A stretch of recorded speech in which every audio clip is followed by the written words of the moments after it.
morning, everybody, and welcome to CEO Chat, where on this program, my name is Alcini. I'm Joe Osmendi. And it's always a pleasure. Good to see you. Good to see you, Al. You know what? People who do other programs on RVN call me all the time and they say, we had Laura Sicola on our program. How come you haven't had her on your program yet? Save the best for last. Well, that's one way to put it. Wait, but no. I'm just glad we finally got around to it Okay, because good. she's a great guest and she's got a lot to offer.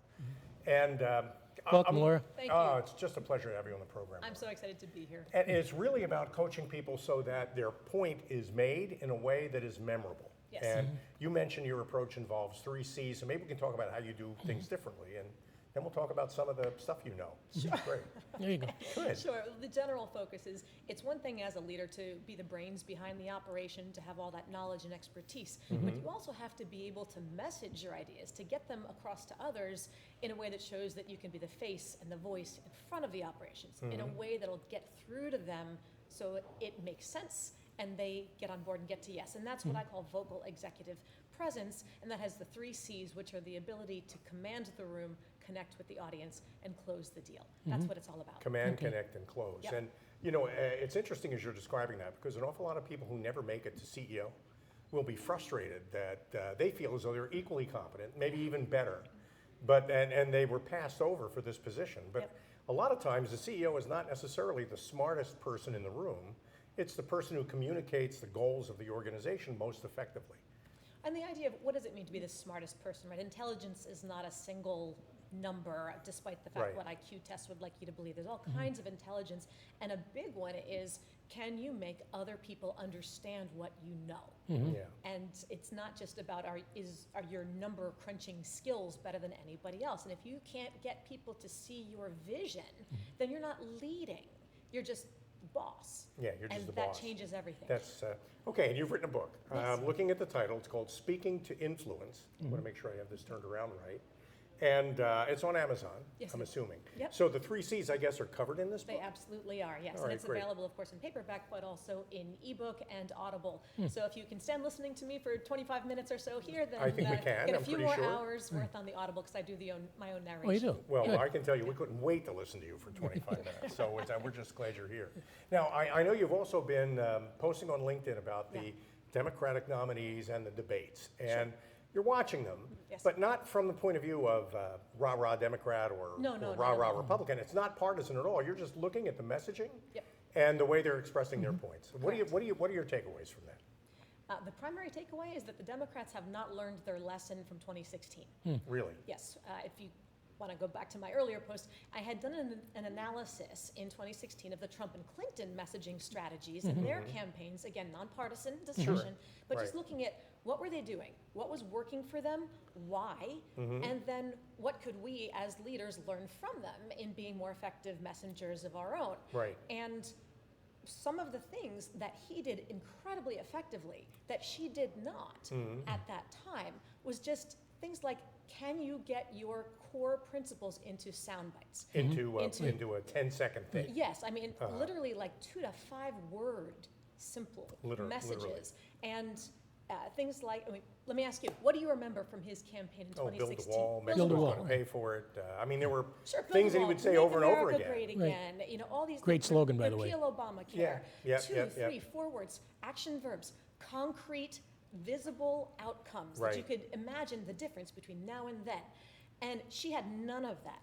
I've done trainings for people for Democratic candidate groups as well as Republican, and even with the Democrats, when I say now, tell me from 2016, what were his big messages? They'd rattle those off. Right. And what were hers?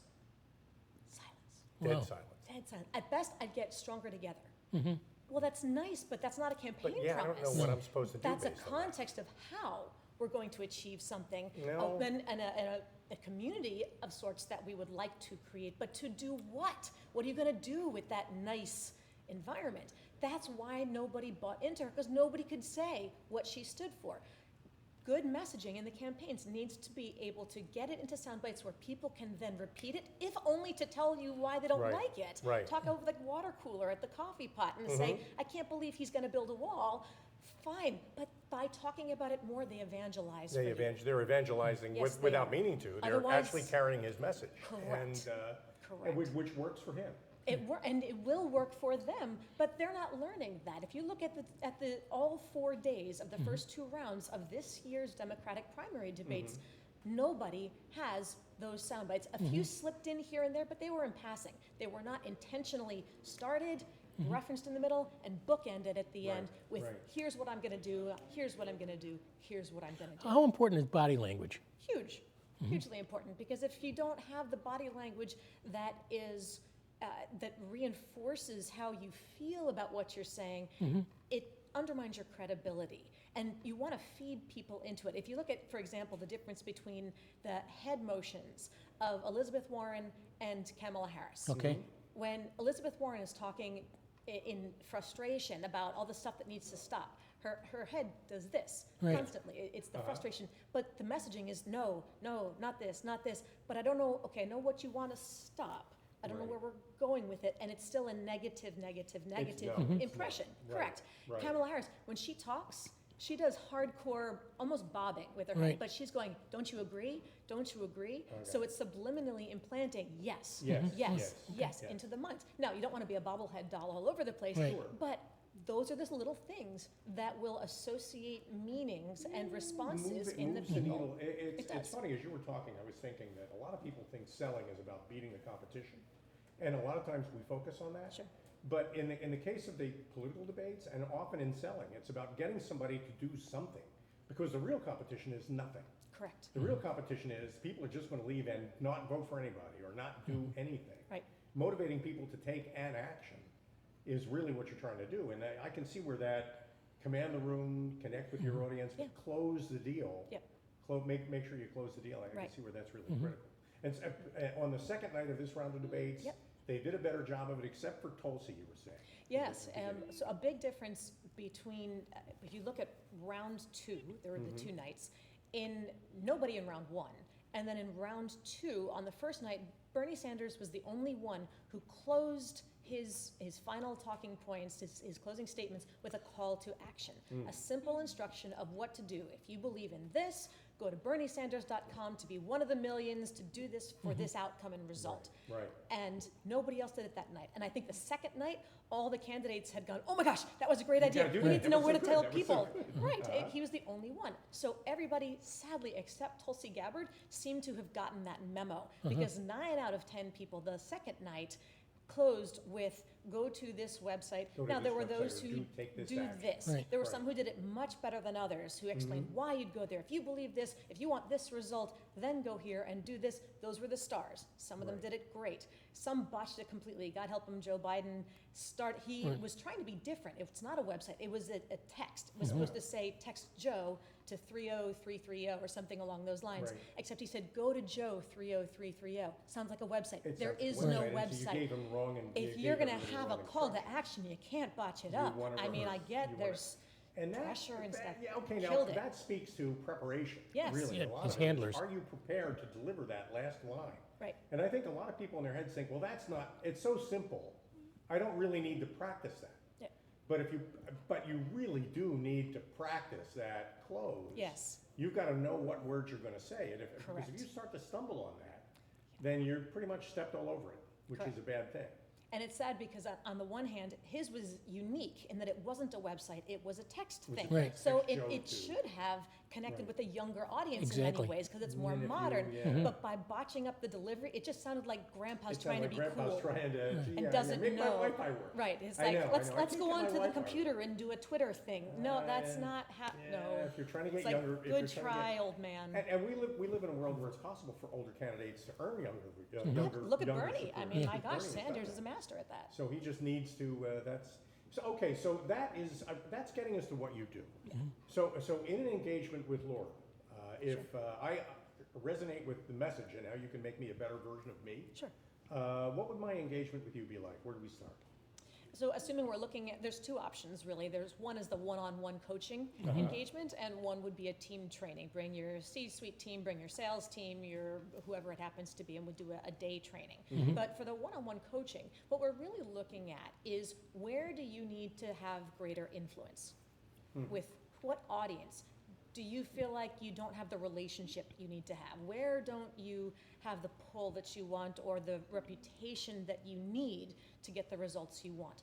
Then we sort of reverse engineer, well, what is it about the way you're messaging, either the content, the way you're framing your ideas, or the delivery? Could be anything from what your voice is doing to the way you dress for the occasion to the body language or whatever it is. Sure, any of those details, because it's a constellation that you're projecting to the audience that's either making them get it and get you or not. So we look at figuring out how you can still be you, still be authentic, but be the best version of you that that audience needs to see and hear in order to be able to feel a connection, for you and your message to resonate with them so that it gets through to their ears, their minds, their hearts, possibly their wallets, depending on what you're looking for. Can anybody be taught that?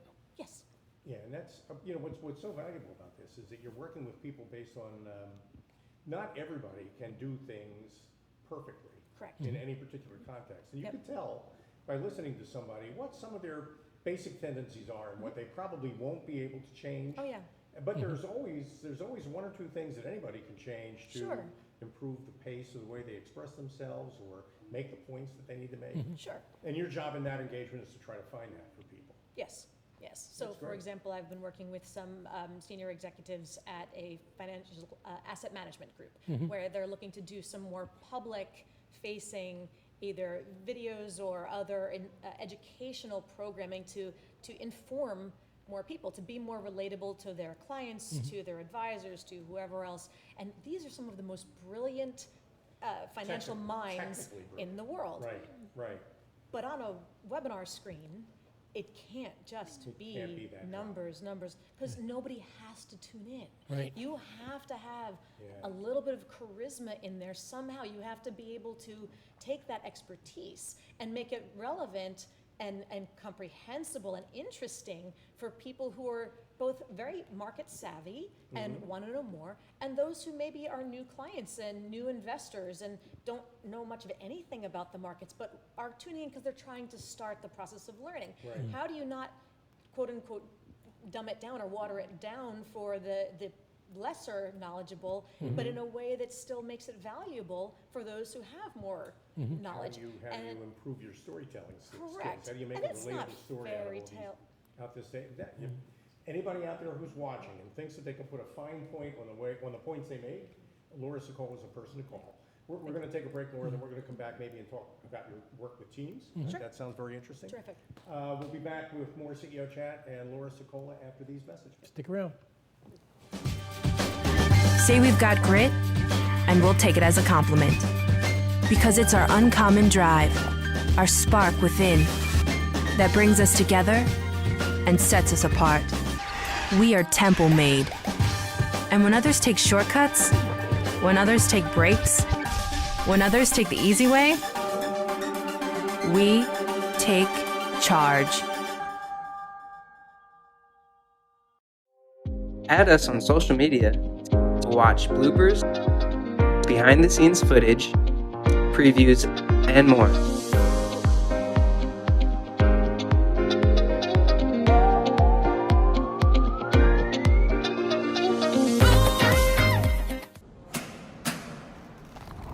I work 13 hours a day, 6 days a week. So when I'm off the clock, I gotta get stuff done. So when I need a snack, I need something healthy, tasty, and easy to eat. Like wonderful pistachios without the shells. They're protein-powered, delicious, and great on the go. And that's perfect for me. Thanks, Liz. A woman without a lot of time. Whether you're a gourmet cook or just want to eat like one, visit Rostelli Market Fresh, your home for the freshest, locally sourced ingredients to please everyone who loves great food. Our organic meats, quality seafood, and free-range poultry are cut fresh to order. Chefs create culinary-inspired prep foods made fresh every day, which pair nicely with our vast selection of fine wines and spirits. Choose from handmade pastas, artisan cheeses, organic produce, and grocery items, all from the finest purveyors. Rostelli Market Fresh, from our family to yours. RVN TV is a platform for people of any industry to share their story. Over 285,000 viewers are tuning in to RV and TV shows monthly. We guarantee a great experience that you'll be sharing with everyone you know while increasing your personal and company's brand awareness. But what is your brand? According to Forbes, it's a combination of your logo, your product, your design and feel, and your personality. Did you know that aside from being a guest, we offer even more opportunity to boost your brand? Adding your company logo and website on screen during your interview will allow viewers to recognize your brand instantly. Incorporating images and video clips is another great way to showcase your product during your live segment. Let viewers see how good you really are. And most importantly, there's you and your interview. For less than the cost of a newspaper, direct mail, or a magazine ad, you can leave our studio and within 48 hours have a permanent digital copy of your live segment to link to your social media, embed into your company website, or use in email marketing. Investing in your brand is so very important, and we can't wait to have you as a guest.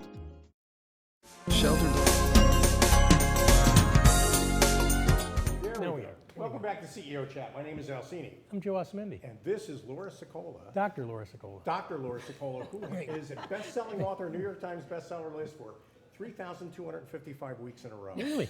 And no, a terrific book, really a great book that explains everything that Laura does, and it's about learning to make your point more effectively. During the break, we were talking about how a lot of people think it's about sales training, but communications training is really a superset of sales training. It's bigger than that. Correct. Maybe you can talk a little bit about that. Yeah, happy to. The sales training, of course, is important, and being a good communicator in sales, in fundraising. I do a lot of work in those nonprofit areas as well as, sure, that's important, but ultimately for anybody, whether you come up through tech, you come up through finance, you come up through legal, through whatever that area is, your technical skills are going to get you to a certain height in that career. But then there's a glass ceiling that you're going to hit unless you can manage to transition over and be not just effective communicating that expertise to people with a similar expertise, but more universally. If you come up through finance and you can talk to IT, and you can talk to sales, and you can talk to HR, and you can talk to all these other groups in a way that makes them all say, I see your vision, I get it, and I want to work with you, that's the difference between someone who moves all the way up and someone who doesn't. So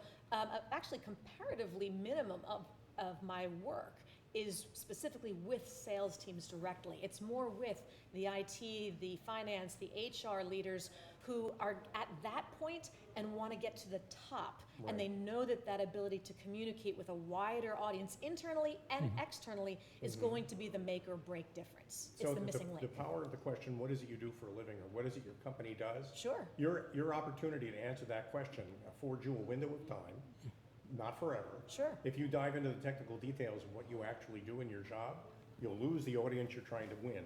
Sure. And what you want to do is what Laura would teach you to do and work on you to do, which is to communicate with passion and with a close, meaning at the end of it, there's something you should do to learn more about what it is I've just told you about.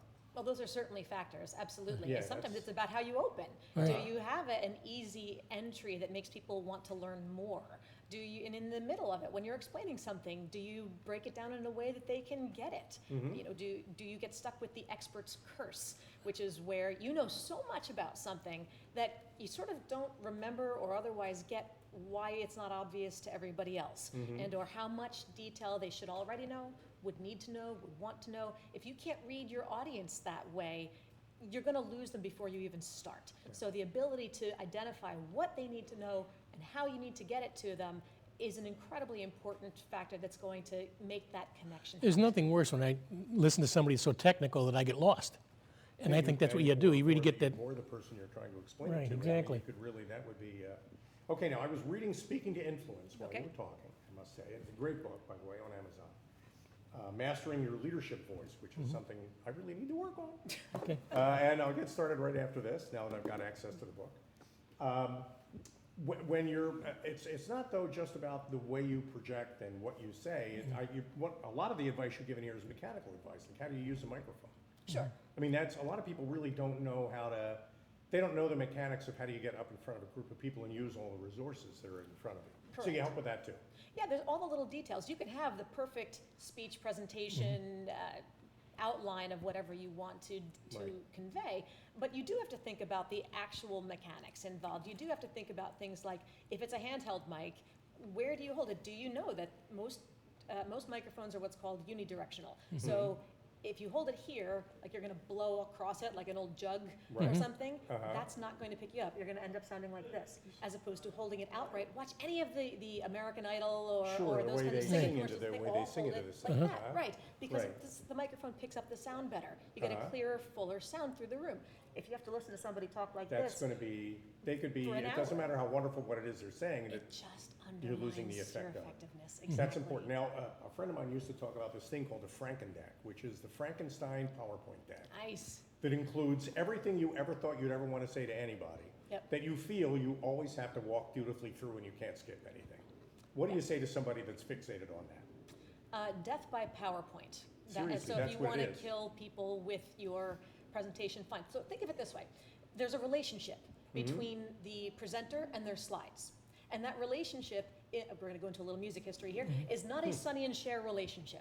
There is no 50-50 equal partnership about who leads and who harmonizes, et cetera, where you just trade off from time to time. There's only a Gladys Knight and the Pips relationship. Okay. Either you're Gladys Knight and you command the audience's attention, you carry the melody, you carry the lead vocals, you carry the lyrics, all that kind of stuff, Right. or you're a Pip and you're in the background for a little visual interest, little harmony, but you will never take the stage. Nobody knows the names of any of the Pips Right. who are back there. Right, right. Most people, when you do what you have suggested with regard to those horrific Frankenstein kind of PowerPoint slides, where there's so much information there that the audience probably doesn't need you to be there because everything's After all, you already can send me there. the deck and shut up. Exactly. Yeah. Or it's just, it's so hard for them to process everything that's on there that they couldn't pay attention to you if they wanted to. Right, right. Either way, all the audience's attention goes to the slides.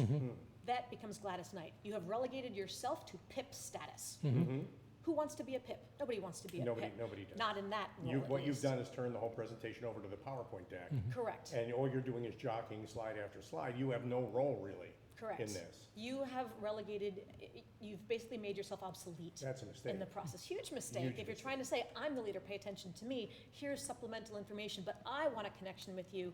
I don't want you to have a better relationship with my slides Yeah. than with me. Just like I don't want you to have a better relationship with my voicemail than with me That personally. in itself is hugely important. Correct. And the length of the presentation. A lot of people feel like they need to have something that fills an hour, but sometimes a 5 or 10 minute thing has way more impact than an hour-long thing. Yeah. Getting it, in fact, the Democrat debates, the candidates don't really get very much time. Correct. You've got to make that time work for you. Yes. So you really can't get into a lot of the details. If you do that, you're just going to waste your time. Correct. And you do have to have substance behind your statements. It's not that you're just trying to be super reductivist and only have quick little tweetable sound bites and nothing behind them. It's not just about sounding There has good. to be substance to it. Sure, but Right. can you get it down to a very easy to understand, remember, and repeat soundbite? Einstein had a great quote, which is that if you can't explain it simply, you don't understand Then it you well don't enough. Right. understand it yourself. So, wow. And your audience, look, they can tell if it's just fluff too. They can, Oh, they can see that real easily. Oh, yeah. Yes, and a big part of the challenge, and every time I do this in larger group trainings, the most senior person in the room comes up to me afterwards and thanks me for referencing it, is that in managing up in particular, in presenting to somebody who outranks you or otherwise a very high-level stakeholder, is the ability to just get to the point. Right. I gave you the job of analysis and whatever so that you could do all the distillation Boil this and then down. just give me the so what. Get me to the so what. And a lot of people get nervous when they're trying to present to somebody higher, so they try to explain all the details around how they got to the result Right. and to prove themselves Right. effectively and justify their ideas. And the leader's going, come on, Yeah, come on, where wrap are it, we wrap going it, with this? wrap And it up. often Where are they'll we going cut with you this? off and say, Right. okay, so what's your point? Yeah. Which flusters people. Flip it around. Don't give me the background first. Get to the point first. That's bait. If I like your point, then I'll ask you for the kind of detail that I want to help me understand it, and then we'll make it a dialogue. Good. That's what you want. You want people to say, tell me more. You want Exactly. to know exactly what details people do and don't want, so you give them only what they need and want, and that makes you a more valuable resource and more visionary leader, not just a tactician who you want on the team but not in front of it. And that's what makes you so much more than a communications coach. Correct. I mean, it's that total presence that you're really aiming for. It's about strategy. Real quick, what kinds of companies ought to be calling you? What size companies, what kind of companies? Who do you work with? I work with Fortune 500, Fortune 1000 companies, Fortune 50, as well as smaller organizations where maybe it's a family-run business and they're looking to sell. They're looking for succession planning. They're looking for, so succession planning is actually a big one. So whether you're in a small family-owned business or a larger corporation, if you know that you want to groom someone for that next opportunity to take over something important, they need not just the tech skills, that leadership image, that communication skill. Wow. So really, I do tons of work with pharma, with IT and tech, with communications, with banks and financial organizations. Really, it's very industry agnostic. And your teams, you also work with teams. So maybe Yes. you talk a little bit about the team coaching you do? Sure, so the team, it's more team training. So at that point, if it's your, whether it's your senior executive team, I just came back from doing a strategy retreat day for a leadership group. Whether it is I've done in-house counsel day-long trainings for legal departments. I've done work for IT groups where they're trying to learn to be more able to explain IT to everybody else they have to provide IT for. So it really is just a matter of where do you realize your team needs to have a more unified message and or be able to explain what they do to whoever your internal or external clients are. I've done work with the Department of Commerce and some of the groups there because they're lobbyists trying to figure out how to explain what it is that you're pushing for to the senators that you need the buy-in from. Great. So it's really about messaging. So these are meetings and workshops that you Yes. offer, that you have a structure. Correct. So there's a plan that you kind of follow. How long is a typical workshop? How long does it run? Workshops are typically either half day, full day, or sometimes 2-day, depending on what they're looking for. And ideally, they would start with that intensive deep dive and then go into 6 to 12 months worth of coaching after that with some of the key players. You come back afterwards then? Gladly. Yeah, Yep. that's good. And you're also a speaker. I'm Yes. guessing. Yep. You Yep. probably. So maybe you could talk a little bit about the speaking engagements. Who typically retains you for that? I just had a great time in California a couple of weeks ago at the Professional Businesswomen of California conference. It was kind of like the Pennsylvania conference for women, about 7,000 people total. I had a breakout session, but my breakout was 1,400. And it was all these women who realized that they know that they're smart, they're professionally successful, good at their jobs, but they know that being a more effective communicator is going to be the difference between being good and at where they are and getting to the next level and having equal or greater success. That's important. That was a lot of fun. So there's a difference then in coaching men versus coaching women with respect to how you get Well, I mean, there's differences in everybody. So whether it's, I just did a talk a little while ago also for the planned giving, the Eastern Regional Conference on Philanthropy. So looking at fundraising. That was men and women alike. Right. Just trying to figure out for your nonprofit organization, how do you engage more donors? How do you get to people's hearts, which is critical in that environment in order to get through to the wallets, of course. Sure. But that's not about men or women. The women's group happened to be the larger conference that I was at recently. Planned Giving was a smaller one. Right. But any organization that's looking for a keynote, a workshop, or a breakout or of some sort, just to do a deep dive fast and get people to have an aha moment that they're going to take with them moving forward. That's great. How much do you have to know about what the company does for a living to be able to work with them? Not much. I mean, you do enough work after a while, you get a good sense of what's going on. But what's interesting is that it's often similar types of challenges that everybody is experiencing. It's the ability to either something like, now suddenly you're at the top level and there's a little bit of imposter syndrome that's coming through. And so how do you speak with the confidence that you need to portray for everybody else to see you and to buy into you as the new leader? Or it could be a matter of you're going to do more media appearances like this, or podcasts, or on NBC, on the morning talk show, wherever it is. How do you have the presence to do those details? I'll help you take your message and message it, but a big difference between what I do as an executive communications coach and what a more traditional executive coach would do is that I'm not going to help you make any business decisions. But when you've made those decisions, I'm going to help you message them in a way that'll get the buy-in you need to get the results you want. That's critical.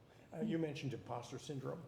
Yep. Real quick, let's talk about that. Sure, that people are often very confident in their technical skills, and they are vying for that top level job, and they get there, and suddenly there's a panic that says, well, what if someone questions whether or not I actually belong here? Do I really have the chops? Do I really have what it takes? Can I really make these hard decisions? And what if? And we go into that panic of being exposed as an imposter. Feeling like that Feeling like that insecurity, could happen. if that starts to surface, then that's going to undermine your credibility in everything you're saying. Correct. And So- people will pick that up. Oh, yes, absolutely, There's because no it comes question. through. Your Right. voice flags it, your stories flag it. Too many signs will let you know, will let others know that you don't feel confident, and if you're not confident in yourself, they won't feel confident in you. So we have to fix that in your messaging. And that part of the coaching that you do Huge. obviously includes managing things like that. Correct. So you look at things like posture, you listen to the pitch of the voice. Yep. There's some things you can fix and some things you can't. Sure, I mean, I'll never sound like James Earl Jones. Right. Right. But I can do many things with how I use my voice that'll make it sound fuller, make it sound more authoritative. But even things like just making sure that I don't sound like I'm asking questions all the time, which makes people nervous. Like I'm not totally sure, you Yeah, know, like that right? totally- oh, the like I'm up-talking doing right thing. now. Right, exactly. right. And Uh-huh. men and women do that, and it's a subconscious signal of insecurity. Just men don't tend to recognize it in each other as that. Yeah. But when they do hear each other do it, underneath it just makes people have subconscious doubt. So we want to make sure that comes out. Imagine how much better we'd be at this if Laura were our first guest instead of the guest tonight. We're only sorry that we didn't meet you first. Right. And Well, I would gladly come back. terrific, we're going to have you back. Speaking Influence, Dr. Laura Sicola, Mastering Your Leadership Voice. Terrific book. Thank you so And much. you've been a great guest. Yeah. And here's your chance to tell everybody how to reach you if they want to engage you. Yeah, terrific. Thank you so much. My website, www.vocalimpactproductions.com. You can also reach out to me on LinkedIn as well as on Twitter with Laura Sicola. But it's been a great pleasure, and I look forward to hearing from all of you. Total pleasure for us. Al, thank you so much, thank Joe. You for coming Thank on the you. program. And thanks all of you for joining us today on CEO Chat. Until next Friday, this is Joe Asamendi. And that's Alcini? Thank you for not forgetting. Oh, I'm wondering. You're Appreciate welcome. that. You guys all have a great week. Yeah, be safe, sound, and join us next Friday. Thank you, Dr. Laura. Thank you. Nice. Appreciate it. Nice work. Just terrific. Thank you. Really